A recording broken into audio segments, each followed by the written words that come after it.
Vamos lá, gente. Então ele fala aqui no 29, ele fala, eu não beberei desse fruto. Esse cálice aqui é o cálice da consumação. É o cálice que fecha todas as coisas, que determina uma nova realidade. Tá bom. Tá bom? Cálice da consumação. Jesus não toma. Só que acontece que Jesus, ele sai daqui, nesse momento ele sai, ele vai para o Getsemane. Ele sai dali, angustiado, ele já vai para o Getsemane. E a palavra de Deus diz que lá no Getsemane, ele está tão aflito, tão aflito. Por que ele está tão aflito? Por conta do cálice da consumação. Porque o cálice da consumação, ele exige sacrifício. O cálice da consumação exige alguém que cumpra, que pague o preço do juízo, que beba do cálice do juízo. E a palavra de Deus diz que Jesus ali, ele começa a suar gotas de sangue, tamanha atenção que ele recebe. A palavra de Deus diz que todas as mazelas do mundo, da humanidade, toda a maldade, todo o pecado estava sobre ele naquele momento. Estava sobre ele naquele momento. E naquele momento Jesus, ele vira para Deus e fala o seguinte: Pai, se possível for, afaste de mim. Mas a frase que vem em seguida é o que dá razão para toda a Páscoa. Porque Jesus, ele vira e fala: mas que seja feita a sua vontade. Aí Jesus, depois disso, ele foi traído, ele foi capturado, levaram ele. Aí todo o processo vocês sabem, né? Jesus foi levado, ele foi levado ao Sinédrio, depois ele foi levado a Pilatos, e não se encontrou falha alguma nele, nada que justificasse o seu sacrifício. Ou seja, ele era o Cordeiro de Deus que tira o pecado do mundo. João Batista já falava isso. Na Páscoa, nós estávamos diante do Cordeiro de Deus que tira o pecado do mundo. Em certa altura da conversa de Pilatos com Jesus, Pilatos vira para Jesus e fala assim: mas você vai permitir isso? Você vai deixar te matarem? Jesus fala: não tem ninguém me matando. Eu estou me entregando. Ninguém aqui está me matando. Eu que estou me entregando. Eu que estou me deixando vocês me matarem. Porque não havia nada nele que o condenasse. Aí chega um momento que Pilatos, ele lembra de uma tradição romana, que era, na Páscoa, libertar um prisioneiro. Ou seja, olha só como que Roma era sarcástica. Ela pegava toda a história da Páscoa, que era libertar um cativo, ela falava: nós também libertamos um cativo. Então na Páscoa de vocês acham que são bons demais? A gente liberta cativo também. Qual é o cativo que você vai querer libertar? Aí diante de Jesus, eles escolhem Barrabás.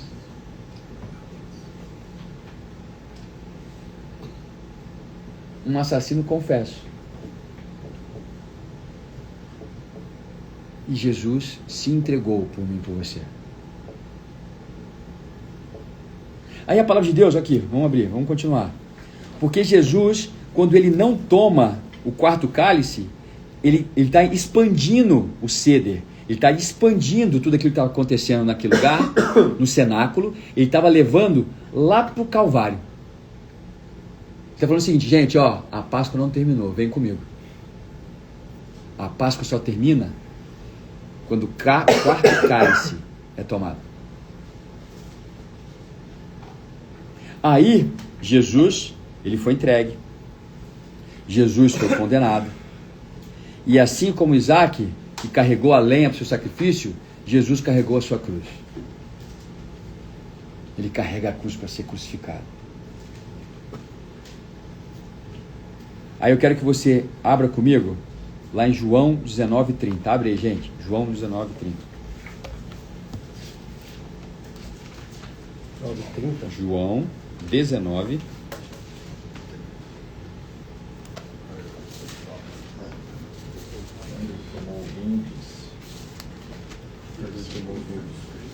Deixa aí, espere aí, não leia ainda. Vamos dar um passo para trás. Porque a palavra de Deus diz que todo o pecado caiu sobre Jesus. Agora eu quero que você pense um pouco. Qual foi o pecado que Jesus carregou por você? Pense em você. Pensa nos seus hábitos, pensa no seu comportamento. Eu quero um momento de reflexão agora. Qual era o pecado que naquele momento estava pesando sobre ele? Qual era o pecado que naquele momento estava aumentando a angústia dele? Porque existia alguém que merecia ser julgado e condenado. Não era ele. O Sinédrio pegou toda a lei de Moisés e começou a destrinchar uma a uma, querendo encontrar uma falha, querendo encontrar uma falha, querendo encontrar uma falha. Não acharam a falha. Não existia falha pela lei de Moisés, não existia falha pela lei romana. Nada justificava. Porque lembra do cordeiro que foi separado? Lembra do domingo de Ramos? Do cordeiro apresentado? Tudo estava acontecendo.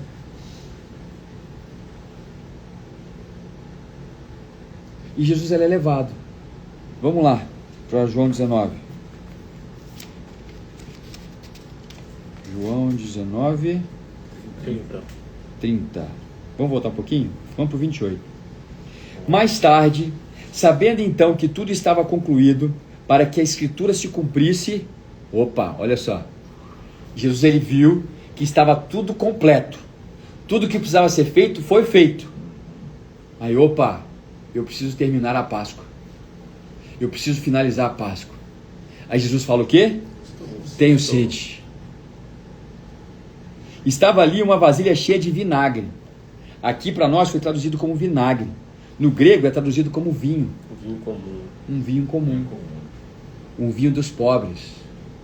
O vinho que todos tinham acesso a ele.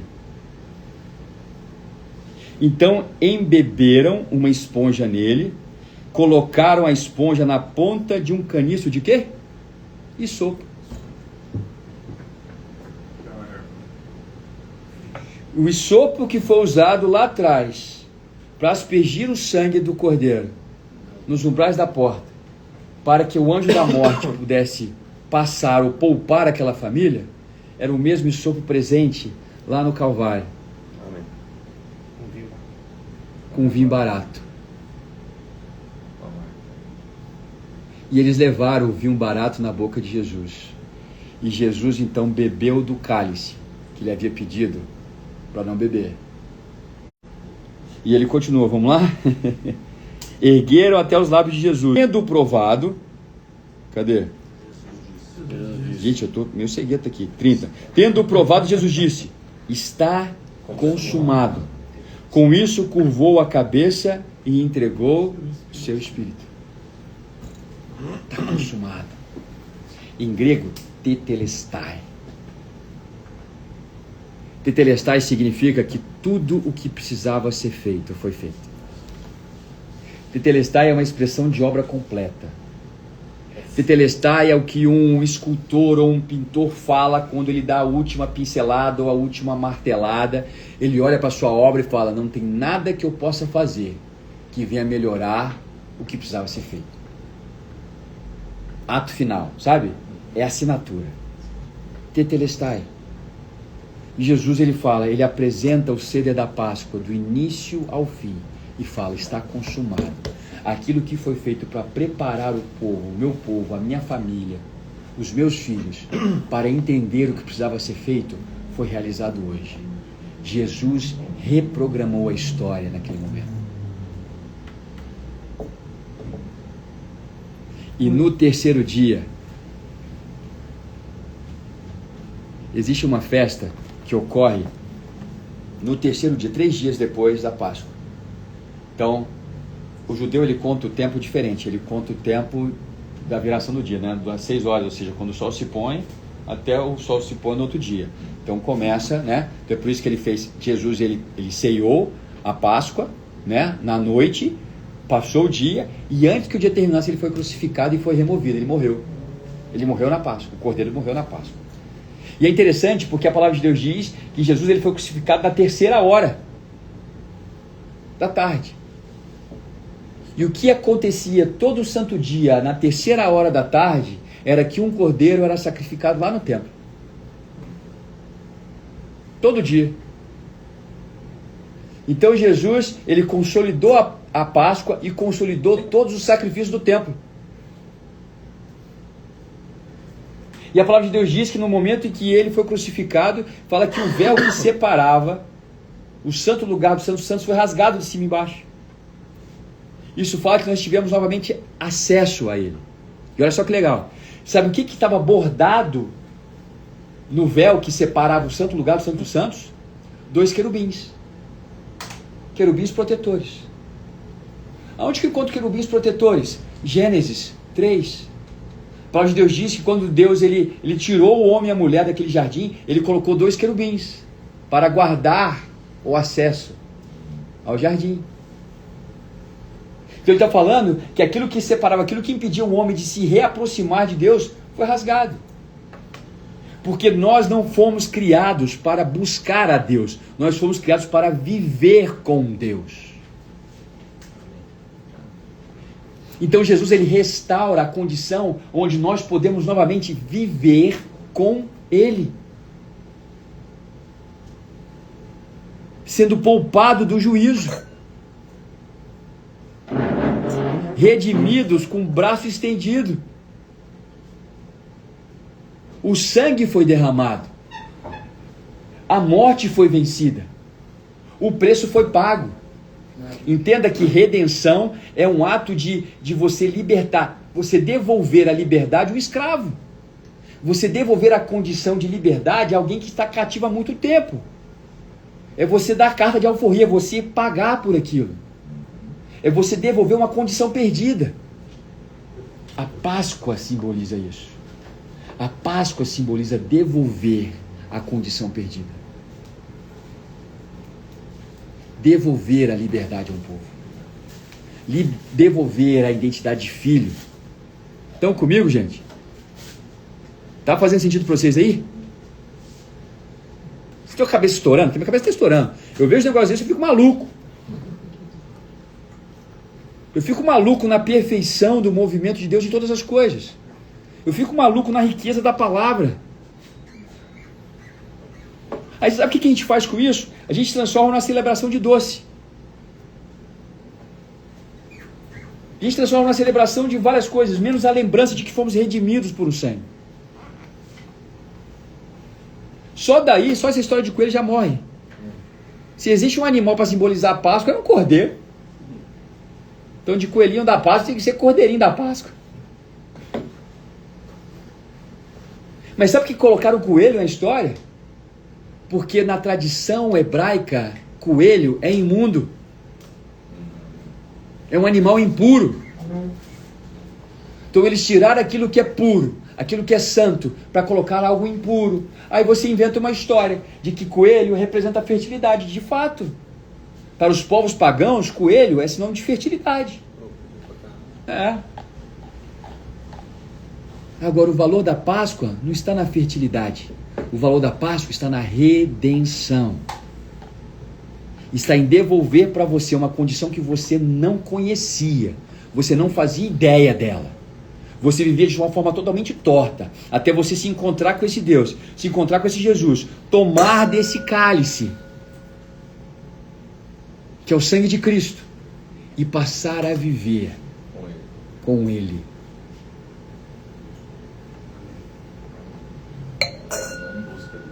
E não em busca dele. Nós não temos uma vida cristã para buscar a Deus, nós temos uma vida cristã para trazer a presença dele para cá. Nossa responsabilidade não é ficar cantando sobre os grandes feitos desse Deus, é expressar os grandes feitos desse Deus através da minha vida, através do meu casamento restaurado, através dos meus filhos resgatados, através dos meus negócios, através das minhas finanças, através do meu comportamento, através do meu pensamento, através do meu sentimento, através da roupa que eu visto, através da música que eu escuto, através dos livros que eu leio. Jesus nos redimiu para uma vida nova. e não para uma religião nova. Jesus ele não veio abrir um caminho em direção ao céu. Jesus nos trouxe a condição de trazer a realidade do céu para a terra. Porque nós fomos feitos para isso. Jesus veio reprogramar a nossa história. De malfeitores a benfeitores. De propagação da maldição a propagadores da bênção. Na restituição. Nos resgate de muitos. É devolver a integridade. É devolver a lealdade. É devolver o compromisso. É devolver a aliança. Jesus fala, esse é o cálice da nova aliança. A velha aliança se estabelecia na lei.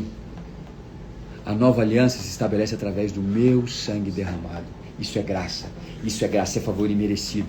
Não é porque a gente é bom, não é porque a gente merece, porque na verdade a gente escolhe Barrabás.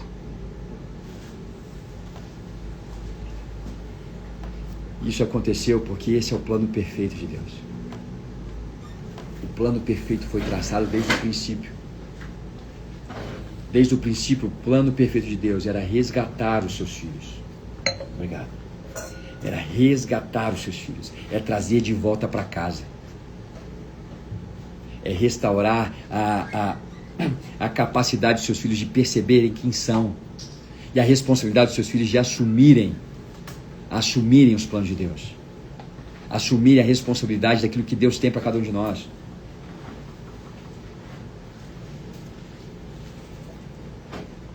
Então Páscoa simboliza um novo tempo para mim e para você. É por isso que depois, né, a palavra de Jesus vai nos convidar a ceiar em memória dele. É por isso que a palavra de Deus diz que para a gente ceiar, a gente tem que meio que fazer uma revisão na nossa vida, sabe? É pensar, é você refletir. É refletir o quê? Se a sua vida está condizente com esse sangue que foi derramado. É a gente não transformar a ceia em um ato religioso, onde a gente envolve ela de sacralidade, mas afasta ela da efetividade da nossa vida. Esse sangue precisa gerar renovação de mente. Esse sangue precisa restaurar vidas, a começar da minha, a começar da sua vida. Amém, gente? Amém. Falem comigo aí. Tem microfone para vocês?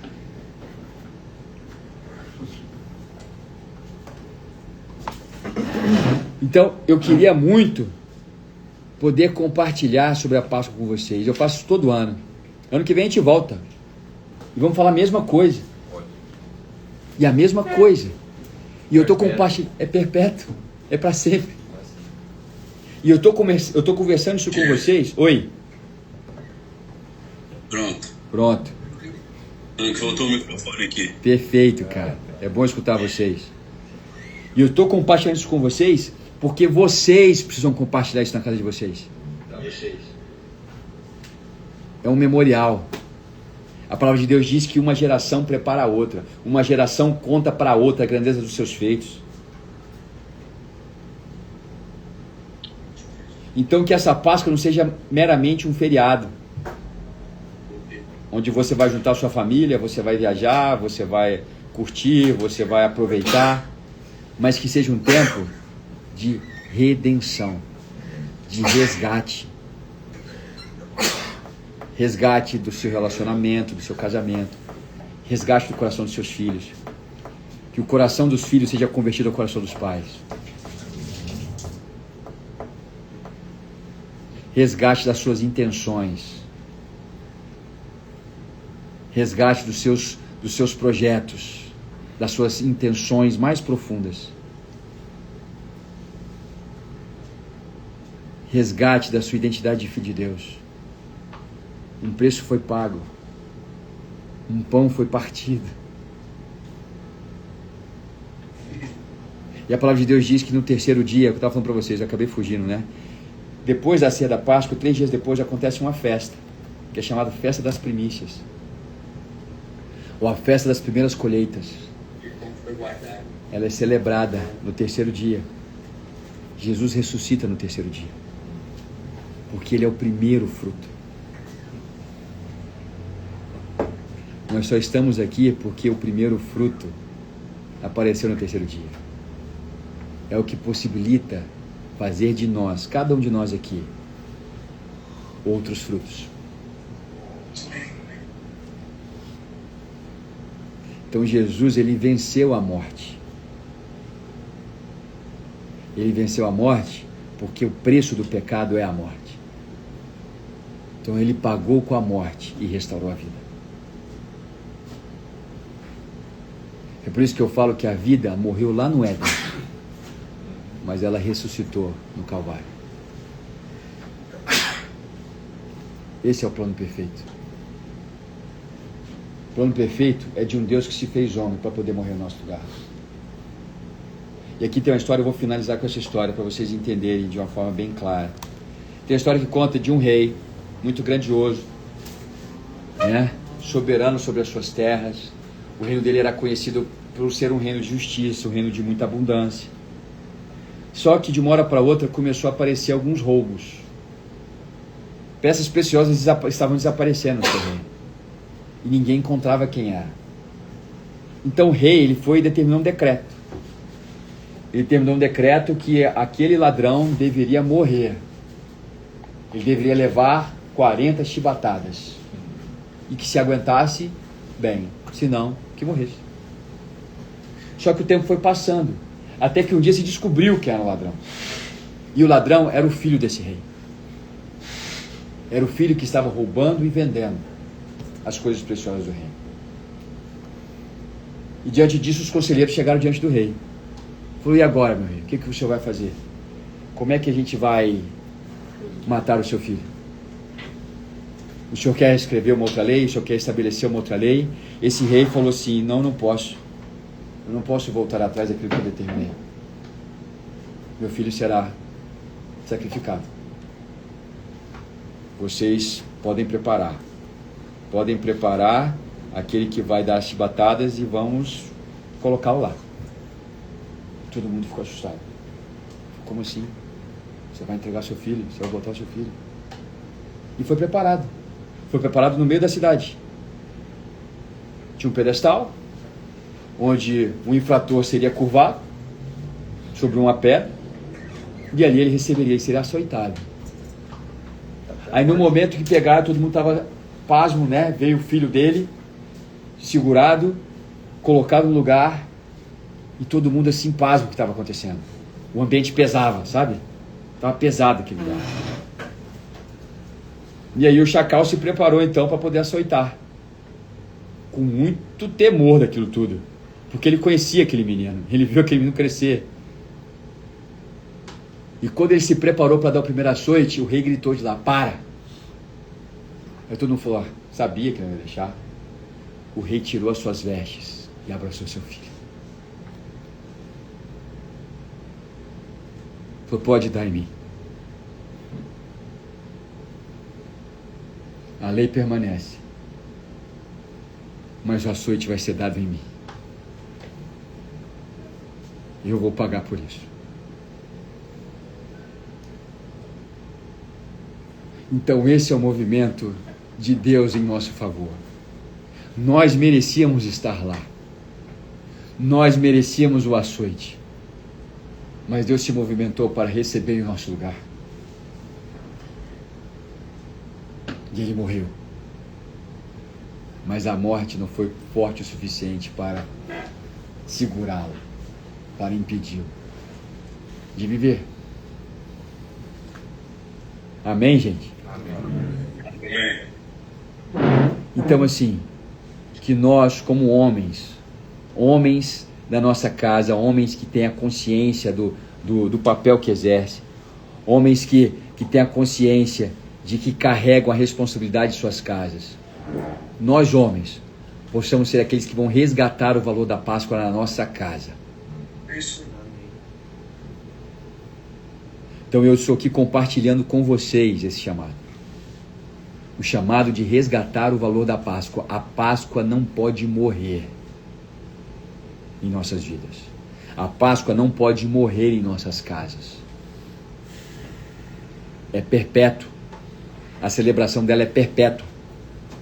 Nós ganhamos um novo significado em Cristo. Ele consolidou a Páscoa. Ele falou, está consumado. Não tem mais o que eu precise fazer. Agora é com vocês. Vivam a Páscoa. Celebrem a Páscoa. Celebrem o sangue derramado. Celebrem a ressurreição no terceiro dia. Nem a morte foi capaz de pará-lo. E a morte não é capaz de nos paralisar também. Quando estamos nele. Lembre-se disso. Jesus morreu na cruz não foi para que você pudesse buscar a Deus, mas para que você pudesse viver com Deus. Buscar a Deus, o homem buscou a partir do momento que foi expulso do Éden. Lembra de Caim e Abel? Eles estavam buscando a Deus. Deus aprovou Caim, aprovou Abel. Falou, Caim, não é bem assim. Não é que ele condenou a Caim, ele só estava ensinando Caim. E Caim, por orgulho, matou seu irmão. Ou seja, desde sempre o homem busca por Deus. Mas Jesus nos trouxe a condição de podermos viver com Deus. Todo santo dia. Amém, senhores? Amém. Amém. Querem comentar alguma coisa? Querem falar alguma coisa? Algo que mexeu com vocês essa noite? Teve alguma novidade aqui ou você já sabia de tudo isso? Professor, né? Querem falar alguma coisa, gente? Vocês querem compartilhar algo? Tudo foi novidade. Muita novidade, né? E como faz muito mais sentido agora, não faz? Uma amarração da história muito bem feita. Muito bem feita. Não é? É diferente. Se fosse o homem falando, não tinha dado tão certo. Exato. Porque tem a leitura bíblica, ela direciona muito bem. Mas o que não está dito, que é o que Jesus fez o tempo inteiro, foi de alguma forma trazida para nós. Com nuances da etimologia da palavra. Então foi bem legal. Muito. Pessoal, minutinho, oi. Querem encerrar por aí? A gente vai desconectar aqui pra gente poder Tá bom. orar aqui. Amém. E a gente fala depois, tá? Que Deus abençoe muito vocês. Prazer revê-los, viu? Saudade, abraço, até. E aqui, gente, vou terminar com vocês aqui também. Que Deus abençoe muito vocês. O papo vai continuar por aqui, mas eu peço que Deus abençoe muito a Páscoa de vocês. Que vocês entendam não só o que Jesus fez, mas vivam isso. Tragam essa realidade para a casa de vocês. Restaure o valor da Páscoa na vida de vocês, na casa de vocês. E entenda que um sangue foi derramado para que você pudesse voltar a viver com Deus, a ser uma expressão viva dele nessa terra. Tá bom? Deus abençoe muito. Semana que vem a gente se encontra de novo. Tchau, tchau. Vamos lá. Perdão. Isso que